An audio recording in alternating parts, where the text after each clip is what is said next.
Hello, I'm Alan Keays, and I'm joined today by Gordon Dritschilo, and we're here to provide you with some of the stories we're working on here in the Herald. There's been kind of a breaking news incident that we've been tracking since early this afternoon out in the western Rutland County. I have Brent Curtis on the phone now, who has been to the scene. And Brent, what's going on out there? Well, not too much at the moment. State police detectives are on the scene, and they're waiting for a mobile crime lab, which is used, generally speaking, only in major crime scenes to arrive.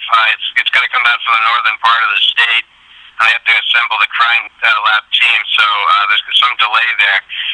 But basically, there's a report of multiple shots fired at the home. I believe the address is 578 Route 30 in Hubbardton. In Hubbardton. I'm sorry, what? In Hubbardton? In Hubbardton, that's right. Mm-hmm. And their police were at the scene earlier with their guns drawn, wearing bulletproof vests. And they have taken they have detained one man who was not at the scene. He was actually pulled over and stopped driving a Bronco on Route 30 about a mile south of the investigation area. Mm-hmm. It's unclear what, if any, injuries. There was medical personnel at the scene initially, but they left without apparently assisting anyone, according to a neighbor that I spoke to.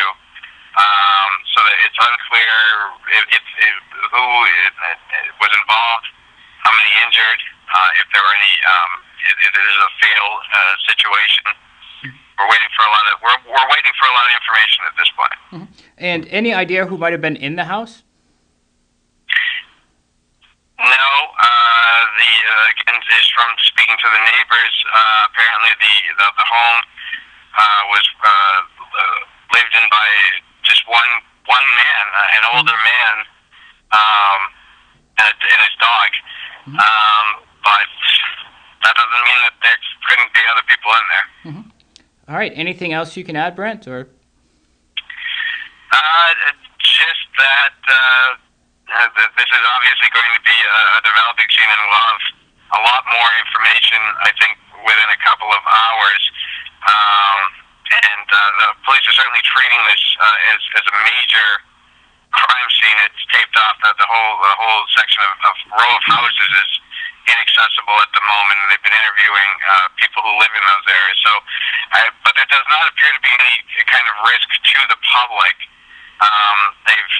Initially there was some concern about public safety near the scene, but all those precautions have been relaxed, and police aren't saying that they're looking for anybody else. Mm-hmm. All right, and we've been providing updates on our website at rutlandherald.com, and you'll continue to call them in through the night, I'm guessing. That's correct. All right, thanks. Good to get dressed warm today, Alan. All right. Well, thanks, Brent, and I look forward to talking to you later on tonight as we get more updates. No problem. All right, bye. And we should also mention that Darren Marcier, another reporter, is at the Fairhaven Police Department, where the person who was detained currently is.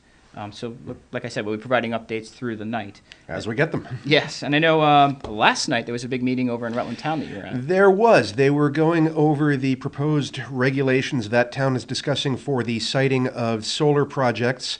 It was a 2-hour talk during which a lot of people spoke, and the discussion ranged from the role of solar development in the local economic development to what sort of approach the town should be taking to regulating development. Mm-hmm.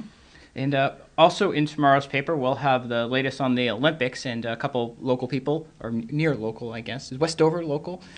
I don't know. It's pretty local. Kelly Clark from West Dover. Compared to Sochi, it's local.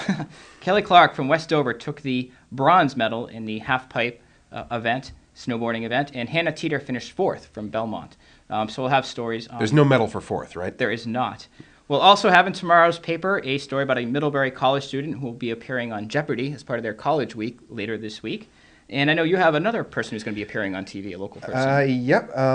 A Jeremy Pratico, who is a Rutland native relocated to Arlington. Are you still a Rutland native once you moved to Arlington? I think so. You're a native. He is going to be a show on the National Geographic Channel called Building Wild, where they come out and build you your dream log cabin in a week. In a week? In a week. Wow. How substantial is this structure? He said it can comfortably sleep 8 to 10, depending on the role of a certain twist he could not discuss with me in any detail. Oh, we have to tune in to find that out. We'll have to, yes. All right. Well, that's a look at some of the stories we're working on here at the Herald. Thanks for watching.